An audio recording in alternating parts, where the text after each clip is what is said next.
पहले आप दिल भर के नारा लगा लें, फिर मैं जवाब दूंगा।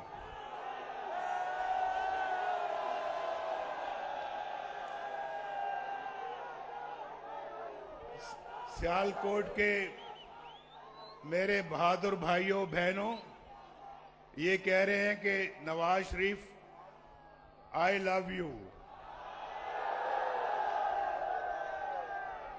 इनको पता नहीं, इनके कहने से पहले मैं कहने लगा था कि Nawaz Sharif loves you to. आज तो सियालकोट को बार बार कहने को दिल करता है, Nawaz Sharif loves you to. वो पीछे वालों को भी कह रहा हूं, वो पीछे दीवार के पास बैठे हुए लोगों को भी कह रहा हूं, Nawaz Sharif loves you to. आज तो बहुत उम्दा दिन है अल्लाह के फजलो करम से। क्या महफिल जमी हुई है आज सियालकोट में। और मेरे दिल से पूछो तो भाई, सियालकोट जो है ना, सियालकोट ये बावफा लोगों का शहर है। बड़े बहादुर और वफादार लोग हैं। और मैं दिल से कह रहा हूं, मैं ऐसे नहीं कह रहा, ये मैं ऐसे कोई बात नहीं कर रहा, मैं वाकईतन बावफा लोगों का शहर है सियालकोट। और सियालकोट का नाम पूरे बड़े सगीर में गूंजता है।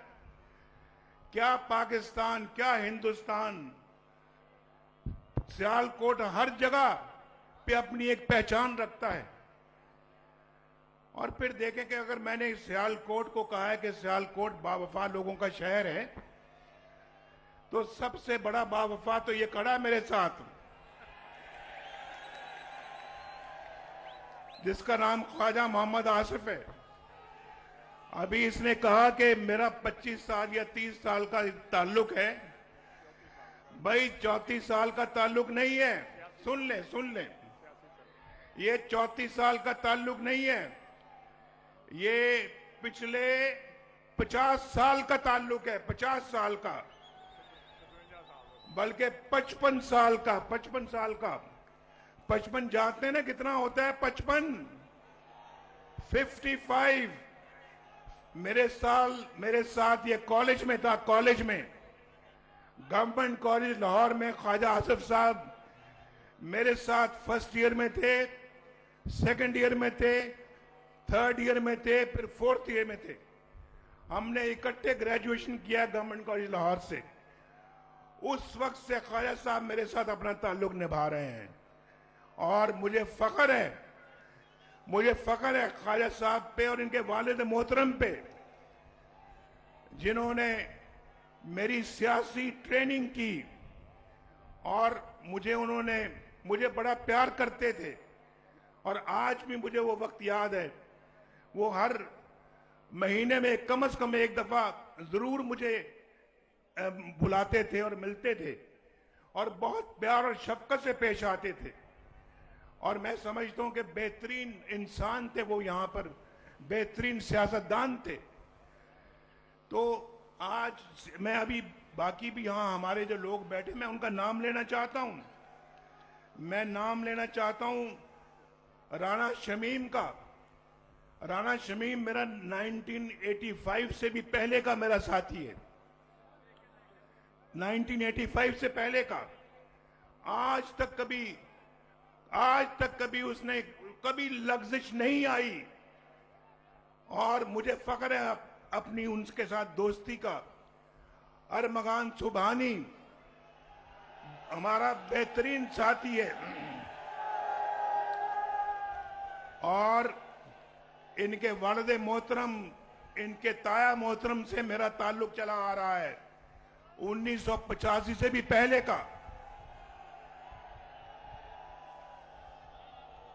अली जाहिद साहब भी माशाअल्लाह हमारे बड़े अपने वालिद मोहतरम के जमाने से हमारे साथी हैं, और लगातार हमारे साथी हैं, बावफा साथी हैं। और फिर ज़ारे शाह साहब, द ग्रेट ज़ारे शाह साहब, उनकी बेटी मौजूद है यहाँ, नौशीन इफ्तिखार यहाँ मौजूद हैं। और ज़ाहिर शाह ने जिंदगी भर अपना साथ निभाया नवाज शरीफ के साथ, कभी लफ्जिश नहीं आई। फिर यहाँ पे मंशौला भट्ट साहब भी हैं, हमारे बड़े बड़े खैर खा दोस्त राना आरिफ फरनाद, तारिक सुबहानी, फैसल अकरम और राना लियाकत। आप जानते हैं राना लियाकत वो शख्स है जिसको हमने पिछले इलेक्शनों में टिकट नहीं दिया, और मुझे अफसोस है कि टिकट क्यों नहीं दिया। मैं जेल में था, टिकट नहीं मिला, इलेक्शन जीत गया इंडिपेंडेंट। मेरे पास पिंडी में अडियाला जेल में आया कि नवाज शरीफ साहब, मैं आजाद जीता हूं, मैं आज अपनी पार्टी में दोबारा शामिल हो रहा हूं। मुझे शर्म भी बड़ी आई कि हमने टिकट नहीं दिया, और मैंने गले के साथ लगाया। ये है वफा, इसको कहते हैं वफा, और फख्र है हमें ऐसे साथियों पे। और फिर राना अफजल साहब हैं हमारे, नवीद अशरफ साहब हैं, ये जीशान रफीक हैं, अरशद वड़ाइच हैं। मैं किस किस का नाम लूं, लेकिन आज राना अब्दुल सत्तार साहब हैं,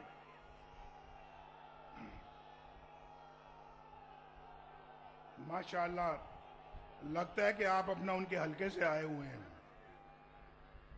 आज सियालकोट आने से पहले ना भाई दोस्तों, जरा गौर से मेरी बात सुनो। सियालकोट आने का जब हम फैसला कर रहे थे, कल मैंने ख्वाजा साहब से बात की। ख्वाजा साहब को कहा, मैंने ख्वाजा साहब कितने बजे पहुंचना है, हमने कितने बजे आना है? कहने लगे कि आपने 2 और 2:30 के दरमियान आ जाएं आप। तो मैंने कहा कि कैसे आए, बाय रोड आए या जहाज पे आए या हेलीकॉप्टर पे आए?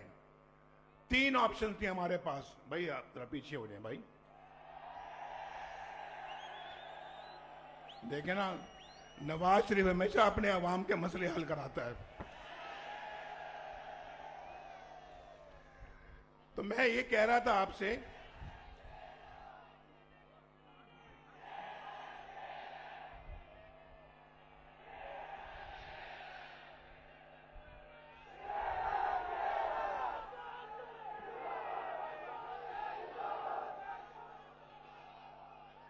तो मेरी बात सुने। मैंने कहा जहाज पे आए या मोटरवे से आए या फिर हेलीकॉप्टर से आए। तो मैंने कैलकुलेट किया, हिसाब लगाया कि अगर तीनों तरह से अगर हम आते हैं तो वक्त उतना ही लगता है, चाहे हम जहाज पे आए, चाहे सड़क से आए, या हम चाहे हेलीकॉप्टर से आए, तो वक्त उतना ही लगेगा। तो सियालकोट के देखे प्यार और इश्क हमारा सियालकोट के साथ, सड़क से भी उतना ही वक्त, जहाज पे भी उतना ही वक्त, हेलीकॉप्टर से भी उतना ही वक्त, और जब ट्रेन बनेगी ना, जब ट्रेन सियालकोट आएगी तो इंशाल्लाह वो भी उतना ही वक्त लगेगा। सानू मियां उत्ते नाज़ मियां दे नारे वजने भी वजने ने, तुम्हारा रंग सजने भी सजने ने, मियां दे नारे वजने भी वजने ने, तुम्हारा रंग सजने भी सजने ने। ओ मोरा लाओ, ओ मोरा लाओ, ओ मोरा लाओ। भाई सियालकोट जैसे मैंने कहा वफादार लोगों का शहर है, ऐसे नहीं मेरी मोहब्बत सियालकोट के लिए जागती रहती। जब मैं बाहर से आया हूं लंदन से, पूछो, ख्वाजा साहब खड़े हैं यहां पे, मैंने कहा ख्वाजा साहब मैंने सियालकोट आना है, मेरा बड़ा दिल करता है मैं सियालकोट आऊं, मैं सियालकोट को बड़ा मिस करता हूं। और सियालकोट से मुझे बड़ा प्यार है, इश्क है। और फिर मैंने वहां पे चेंबर से बात करनी है, उसके बाद आपके घर आना है, और वहां आप अपने अच्छे कारकुनों को बुलाएं, उनसे बात करूंगा मैं, और मैं उनसे कहूंगा, मैं मोटरवे में पहली दफा मैं उस दिन आया यहां पे, मोटरवे हमने बनाई, लेकिन उसका इफ्तिताह का मुझे मौका नहीं मिल सका। उस मोटरवे को मैं, जो बनी है मोटरवे, ख्वाजा साहब, आपको मैं बताता हूं, और सियालकोट के हमारे बाकी भी साथी बैठे हैं, आप भी हैं, वो मोटरवे उस मेयार की नहीं है जिस मेयार की नवाज शरीफ बनाना चाहता था। उसमें रेस्ट एरियाज होने चाहिए थे, वो बेहतरीन एक इंटरनेशनल स्टैंडर्ड की मोटरवे होनी चाहिए थी, उसकी क्वालिटी बड़ी अच्छी होनी चाहिए थी। मैं टू बी ऑनेस्ट, मैं मुतमईन नहीं हुआ मोटरवे पे आके। इस मोटरवे को इंशाल्लाह हम दोबारा बनाएंगे, और फिर जैसे मैंने अभी कहा है कि इंशाल्लाह हमारे मंसूबे में है कि हम लाहौर से सियालकोट एक बेहतरीन ट्रेन सर्विस, रेलगाड़ी चलाएंगे, और सियालकोट वालों को हर ऑप्शन देंगे कि अपनी इंडस्ट्री को बढ़ाएं, अपनी यहां पे पैदावार को बढ़ाएं, और पाकिस्तान और पाकिस्तान से बाहर मुल्कों में बेहतरीन जरिया मवासलात। बस भाई, बस ठीक है, ठीक है, ठीक है, ठीक है, नहीं अभी अब आराम से। ये नौजवान, ये बच्चे, नौजवान बच्चियां वहां पे बैठी हुई हैं, ये मुझे बहुत प्यारी हैं, और भाई हमने भी कसम खाई कि हमने सब कुछ आपके लिए कर गुजरना है। और मुझे पता है कि जलसे में भी बहुत नौजवान बैठे हुए हैं। जरा मैं पूछना चाहूंगा कि कितने हैं लोग जो 30 साल के उम्र से नीचे वाले लोग हैं? जरा हाथ खड़ा करें।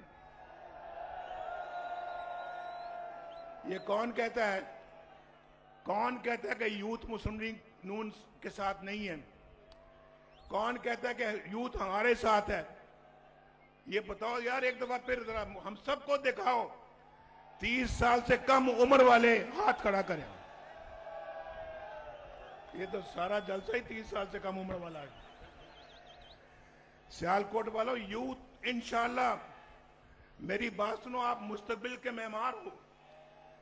इंशाल्लाह हम अपनी ऐसा प्रोग्राम बनाएंगे, इन नौजवानों को जिनके हाथों में डिग्रियां हैं या कोई हुनर है, उनको इंशाल्लाह हम कर्जे देंगे, 20-20 साल के कर्जे देंगे, जो इंशाल्लाह वो अपना खुद कारोबार सेट करें, अपना खुद कारोबार बनाएं, और खुद अपने रोजगार और लोगों को रोजगार दें।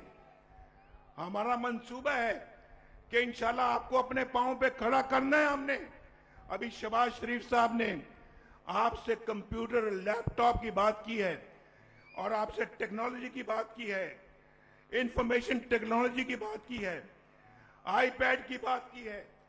वो सब कुछ इंशाल्लाह आपको मिलेगा, और शहबाज शरीफ साहब ने पहले भी आपको दिया है, और आइंदा हम हर नौजवान तक पहुंचने की कोशिश करेंगे, चाहे वो बच्ची है, चाहे वो बच्चा है, सब तक पहुंचने की कोशिश करेंगे। वो मेरी बहनें बैठी हैं, बेटियां बैठी हैं, जरा बताएं, आप भी बताएं, मेरी बात से मुतमईन हैं आप? हाथ खड़ा करके बताएं।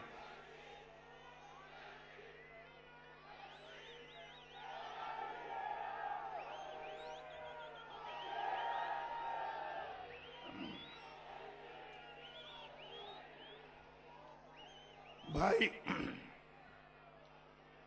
अब मैं बात करता हूं,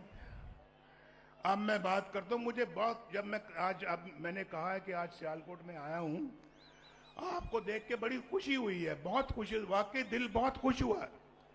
लेकिन अफसोस इस बात का है कि 2017 का पाकिस्तान जो मैं छोड़कर गया था, वो भी आज मुझे नजर नहीं आता। हम बहुत पीछे चले गए हैं। इन नौजवानों के हाथों में आज हर एक के हाथ में रोजगार होना चाहिए था। आप यकीन करें कि जो हमने प्रोग्राम शुरू किए थे, वो प्रोग्राम जारी रखने की हमें जो मौका दिया जाता, हमारी हुकूमत ना खत्म की जाती, आज कोई भी इस जलसे में शख्स ऐसा ना होता जिसके पास बाइज्जत रोजगार ना होता। मैं सच कह रहा हूं।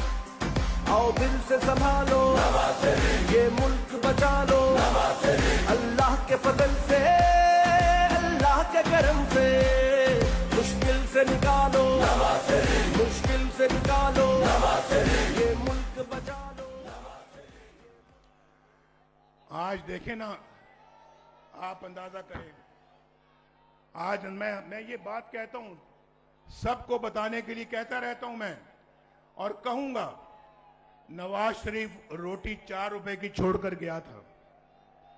आज रोटी कितने की मिलती है बोलो? 20 रुपए की रोटी हो गई है। क्या जी?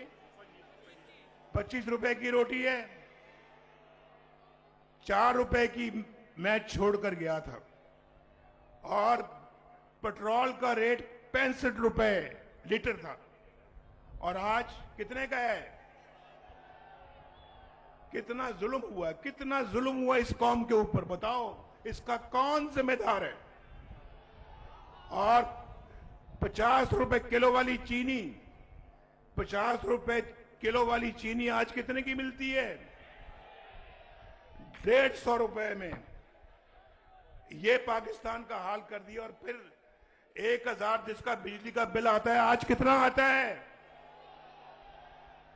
गैस मिलती है या नहीं मिलती? बताओ, ना बिजली, ना गैस, ना रोटी, ना पेट्रोल, ये सब चीजें आपके बस से बाहर हो गई हैं। नवाज शरीफ का 2017 ज्यादा बेहतर था या आज 2023-24 ज्यादा बेहतर है? मुझे बताओ, जरा पूछो उन लोगों से, पूछो जिन्होंने मुल्क के साथ इतना बड़ा जुल्म किया है। आपने क्यों इतना बड़ा जुल्म किया? मुझ पे नहीं किया, आप पे किया है, कौम पे किया है। आपकी रोटी महंगी कर दी है, आपके बच्चे स्कूल नहीं जा सकते, फीसों के पैसे नहीं है, बीमारी घर में आ जाए तो इलाज के पैसे नहीं है, बिजली के बिल आप नहीं दे सकते, बच्चियों के हाथ पीले नहीं कर सकते, अपना घर नहीं बना सकते, गुजारा नहीं होता है, लोन लेना पड़ता है, कर्ज लेना पड़ता है अपने रोजगार को चलाने के लिए। कितना बड़ा जुल्म किया इस कौम के साथ। मैं अपने साथ जो जुल्म हुआ उसको बर्दाश्त कर जाऊंगा और कर रहा हूं, लेकिन जो जुल्म आपके खिलाफ हुआ है उसको मैं बर्दाश्त नहीं कर सकता। उसको हम बर्दाश्त नहीं कर सकते, और ये सारा कुछ हमें रिवर्स करना पड़ेगा, पीछे ले जाना पड़ेगा सारा कुछ, और वही हालात वापस लाने पड़ेंगे, तरक्की की वही रफ्तार दोबारा वापस। लेकिन हम बहुत पीछे चले गए हैं, बड़ी मेहनत करने की जरूरत है, और हम इंशाल्लाह दिन रात मेहनत करेंगे। कौम भी वादा करे कि हमारे साथ मिलकर दिन रात काम करेगी। आपको वादा करना होगा, करो वादा मेरे साथ। मैं बात को लंबी नहीं करना चाहता, लेकिन मुझे वाकई अपनी तकलीफ का कोई दुख नहीं है, मगर आपकी सजा मुझसे नहीं देखी जाती। और इंशाल्लाह 6 के बाद बाकी 8 के बाद बाकी बातें करेंगे। अल्लाह ताला आपका हामी व नासिर हो, और हम सबको अल्लाह ताला कामयाबी अता फरमाए। 8 तारीख को मुस्लिम लीग नून कामयाब हो, और इस मुल्क की खिदमत का जिम्मा जो है वो फिर अपने कंधों पे उठाए। अल्लाह ताला खैर व बरकत अता फरमाए। अब मैं मरियम नवाज शरीफ को दावत दूंगा कि वो आए और आपसे मुखातिब हों। शेर जे तोए मैदान विच गजना सारे